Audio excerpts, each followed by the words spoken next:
बिस्मिल्लाहिर्रहमानिर्रहीम। Dear student, अस्सलाम वालेकुम। जी स्टूडेंट, आज का हमारा टॉपिक है ब्रांचेस ऑफ बायोलॉजी। बायोलॉजी की शाखों के बारे में हमने पढ़ना है। पिछली वीडियो के अंदर हमने बायोलॉजी की चंद ब्रांचेस को स्टडी किया था, तो आज हम कुछ ब्रांचेस के बारे में आज डिस्कस करेंगे। तो सबसे पहली जो ब्रांच है जिसको आज हमने डिस्कस करना है वो है जेनेटिक्स। अब देखेंगे कि जेनेटिक्स से क्या मुराद है, जेनेटिक्स किसे कहते हैं। तो उसके वर्ड जेनेटिक्स के वर्ड से पता चल रहा है जेनेटिक्स क्या है, gene.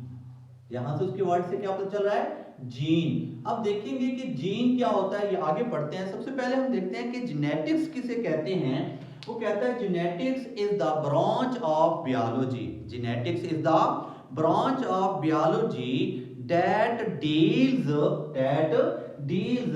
with the study of genes and their roles in inheritance is called genetics। क्या मतलब हुआ कि बायोलॉजी की वो शाख जिसमें जीन और विरासत में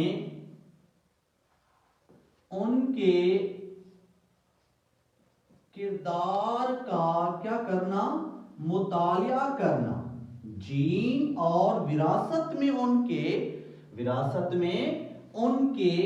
किरदार का मुतालिया। विरासत में किन के किरदार का मुतालिया, जीन का विरासत के अंदर क्या किरदार है, ये मुतालिया करना हमारा क्या कहलाता है, जेनेटिक्स कहलाता है। क्या कहलाता है, जेनेटिक्स कहलाता है। अब देखते हैं कि जीन्स किसे कहते हैं। अब जो जीन है, gene is a small parts of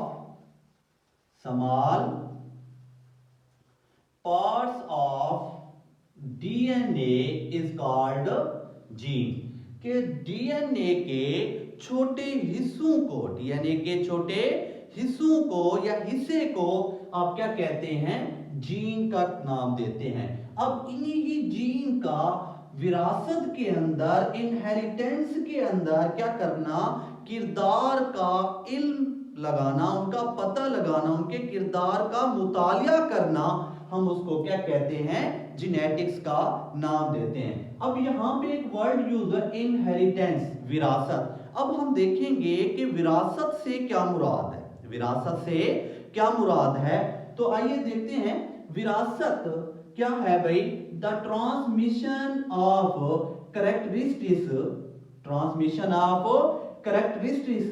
from one generation to another generation.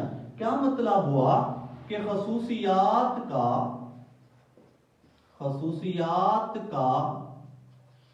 एक नस्ल से दूसरी नस्ल में मुंतकिल हो जाना।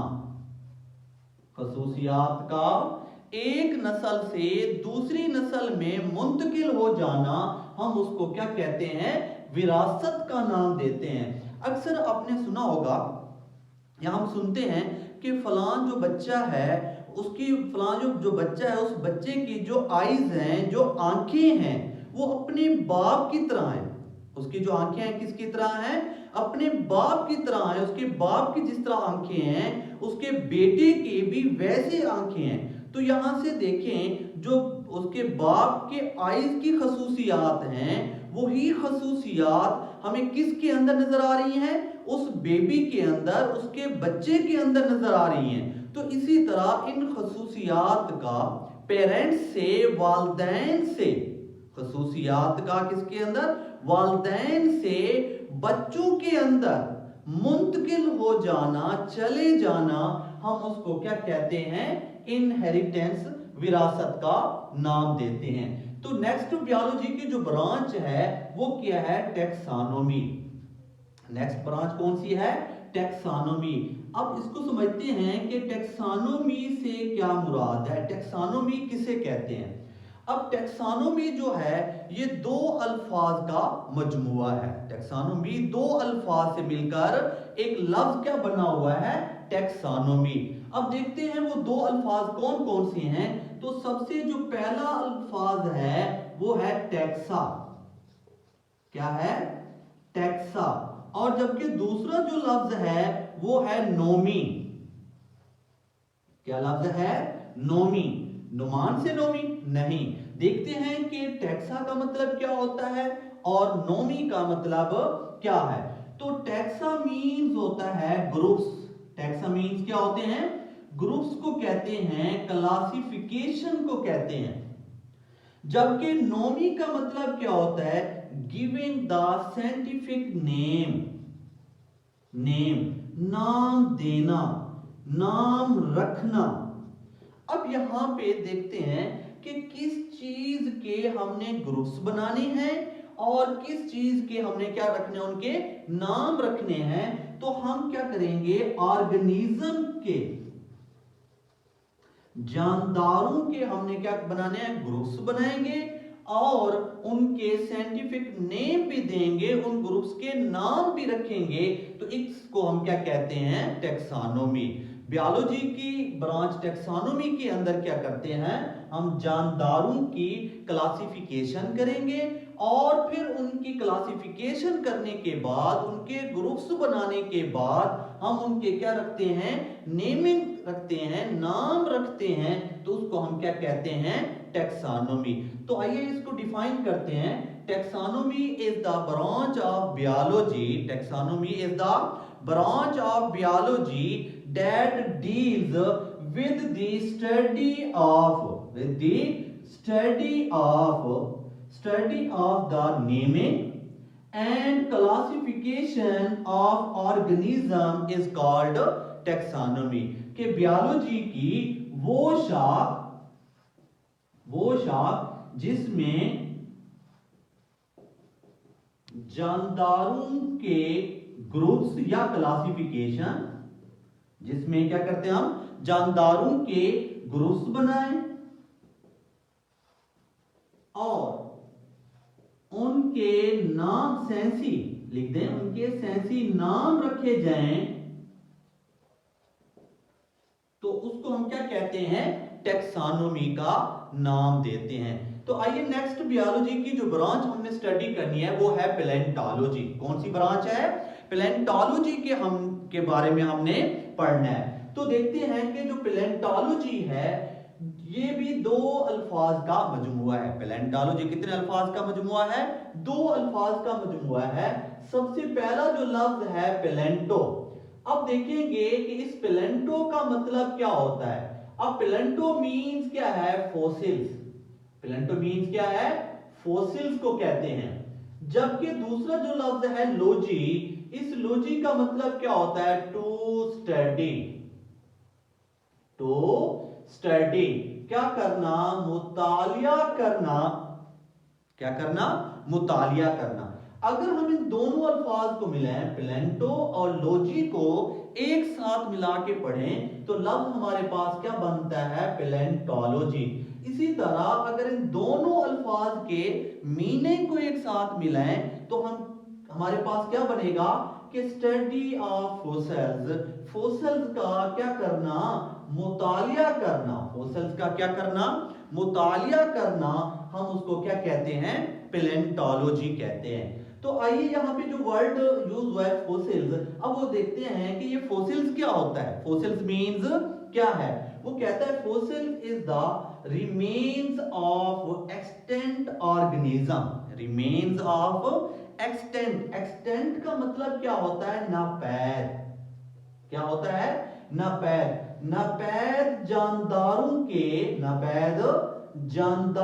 के बाकियात का मिलना। बाकियात का मिलना हमारा क्या कहलाता है, फोसिल। अब एक्सटेंट ऑर्गेनिज्म कौन से होते हैं, ये ऐसे ऑर्गेनिज्म होते हैं जो किसी इकोसिस्टम के अंदर मौजूद ना हो, किसी माहौल के अंदर ना पाए जाए। यानी कि आपको ये कंफर्म हो चुका हो कि उस स्पीशीज का, उस ऑर्गेनिज्म का आखिरी मेंबर भी इस इकोसिस्टम के अंदर मौजूद नहीं है, तो वो जानदार हमारे क्या कहलाते हैं, एक्सटेंट ऑर्गेनिज्म कहलाते हैं। अगर उन्हीं ही एक्सटेंट ऑर्गेनिज्म के हमें कोई रिमेनिंग पार्ट्स मिलते हैं, यानी कि उनकी कोई बोन्स मिलती है, उनका कोई ढांचा मिलता है, तो उस रिमेनिंग पार्ट्स को, उन निशानात को, बाकियात को हम नाम क्या देते हैं, फॉसिल्स का नाम। फॉसिल्स के बाद हम पढ़ेंगे नेक्स्ट ब्रांच कौन सी आ जाती है, इन्वायरमेंटल बियोलॉजी। फॉसिल्स के बाद हम किस ब्रांच को पढ़ेंगे, इन्वायरमेंटल बियोलॉजी के बारे में हम पढ़ते हैं। अब देखते हैं कि इन्वायरमेंटल बियोलॉजी क्या है। उसके नाम से ही पता चल रहा है इन्वायरमेंटल। इन्वायरमेंटल का मतलब क्या होता है, माहौल। इन्वायरमेंट से निकला है, इन्वायरमेंट का मतलब क्या होगा, माहौल। बायो, अब इस बायो का मतलब क्या होता है, लिविंग थिंग्स, लाइफ को कहते हैं, जानदार को कहते हैं, जिंदगी को कहते हैं। लॉजी मीन्स टू स्टडी, मुतालिया करना, टू स्टडी मुतालिया करना। अब किस चीज को मुतालिया करना, जानदार और माहौल का क्या करना, मुतालिया करना। अब जानदार और माहौल का क्या मुतालिया करना, बिटवीन द इंटरेक्शन, उनके बहमी ताल्लुकात, उनके बहमी अमल का जो हम मुतालिया करते हैं, उन दोनों के, जानदारों और उनके माहौल के दरमियान जो इंटरेक्शन है, जो क्या है, इंटरेक्शन है, उसका मुतालिया करना हम क्या कहते हैं, इन्वायरमेंटल बियोलॉजी। आइए इसकी डेफिनेशन देखते हैं। वो कहता है environmental biology is the branch of biology that deals with the study of the interaction, with the study of the interaction between the organism and their environments। क्या मतलब हुआ, बियोलॉजी की वो शाख, बियोलॉजी की वो शाख जिसमें जानदारों और उनके माहौल के बहमी अमल का क्या किया जाए, मुतालिया किया जाए। माहौल और उनके, जानदारों और उनके माहौल के दरमियान ताल्लुकात का मुतालिया करना, हम उसको क्या कहते हैं, इन्वायरमेंटल बियोलॉजी। तो बियोलॉजी की नेक्स्ट जो ब्रांच आ जाती है वो क्या है, सोशियो बियोलॉजी। क्या है, सोशियो बियोलॉजी। सोशियो बियोलॉजी नहीं पढ़ लेना, ये लफ्ज क्या है, सोशियो बियोलॉजी। अब सोशियो, सोशियो का मतलब क्या होता है, बिहेवियर, सोशल बिहेवियर, मुआशरती रवैया। बायो मीन जानदार, लॉजी मीन मुतालिया करना। अब वो कहता है जो ऑर्गेनिज्म है, जो एक जानदार है, उन्होंने क्या बनाई होती है, जो सोसाइटी, मुआशरा बनाया होता है, उस जानदार का उस सोसाइटी के अंदर, उस मुआशरे के अंदर क्या बिहेवियर है, क्या मुआशरती रवैया है, उसका मुतालिया करना, हम उसको क्या कहते हैं, सोशियो बियोलॉजी। तो आइए इसकी डेफिनेशन देखते हैं कि socio biology is the branch of biology that deals with the study of social behavior, social behavior, मुआशरती रवैया of the animals, जानवरों के मुआशरती रवैयों का मुतालिया करना। किस जगह पे उनका मुतालिया करना, that make societies, जहां पर उन्होंने क्या बनाई होती है, सोसाइटीज बनाई होती है, जहां पे उन्होंने मुआशरा बनाया होता है, उन जानवरों का उन मुआशरे के अंदर, उन जानवरों का उन मुआशरे के अंदर उनके मुआशरती रवैयों का क्या करना, मुतालिया करना, हम उसको क्या कहते हैं, सोशियो बियोलॉजी। क्या कहते हैं, सोशियो बियोलॉजी। तो बियोलॉजी की जो नेक्स्ट ब्रांच है वो है बायोटेक्नोलॉजी, बायोटेक्नोलॉजी। अब देखते हैं कि बायोटेक्नोलॉजी से क्या मुराद है। बायोटेक्नोलॉजी भी क्या है, बायोलॉजी की एक ब्रांच है, एक शाख है। अब वो कहता है क्या भाई, इट डील्स, इसका ताल्लुक होता है किस चीज के साथ, ताल्लुक होता है भाई with the practical application of organism, with the practical application of organism to make substance for the welfare of mankind. Welfare of mankind क्या मतलब हुआ कि बायोलॉजी की वो शाख, बायोलॉजी की वो शाख जिसमें माइक्रो ऑर्गेनिज्म को, माइक्रो ऑर्गेनिज्म के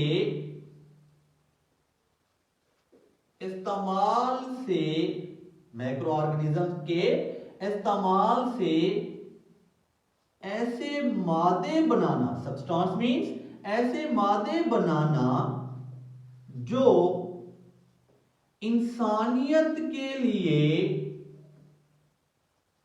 मुफीद साबित हो, तो उसको हम क्या कहते हैं, बायोटेक्नोलॉजी कहते हैं। यानी कि हम क्या करते हैं, बायोटेक्नोलॉजी के अंदर क्या करते हैं, स्मॉल ऑर्गेनिज्म को, मैक्रो ऑर्गेनिज्म को, छोटे जानदारों को इस्तेमाल करके उन मैक्रो ऑर्गेनिज्म से कोई ऐसे सब्सटेंस बनाना, कोई ऐसे मादे बनाना जो इंसानियत के लिए वही सब्सटेंस क्या हो, यूजफुल हो, मुफीद साबित हो, फायदेमंद हो, तो उसको हम क्या कहते हैं, बायोटेक्नोलॉजी। फॉर एग्जाम्पल हमारे पास एक स्मॉल ऑर्गेनिज्म है, बैक्टीरिया। क्या है, बैक्टीरिया। इसी बैक्टीरिया को इस्तेमाल करते हुए क्या बनाया जाता है, एक सब्सटेंस बनाया जाता है जिसको हम क्या कहते हैं, इंसुलिन। बैक्टीरिया को इस्तेमाल करके साइंटिस्ट ने क्या किया, क्या बनाया, इंसुलिन बनाई। अब ये इंसुलिन क्या है, यूजफुल होती है, फायदेमंद होती है, मुफीद साबित होती है किनके लिए, शुगर पेशेंट। शुगर के जितने भी मरीज हैं, शुगर के जितने भी मरीज हैं उनके लिए ये इंसुलिन जो सब्सटेंस है ये क्या होता है, फायदेमंद होता है, मुफीद साबित होता है। तो इस किस्म को ये सारी स्टडी करना हम किसके अंदर करते हैं, बायोटेक्नोलॉजी के अंदर करते हैं। किसके अंदर करते हैं, बायोटेक्नोलॉजी के अंदर।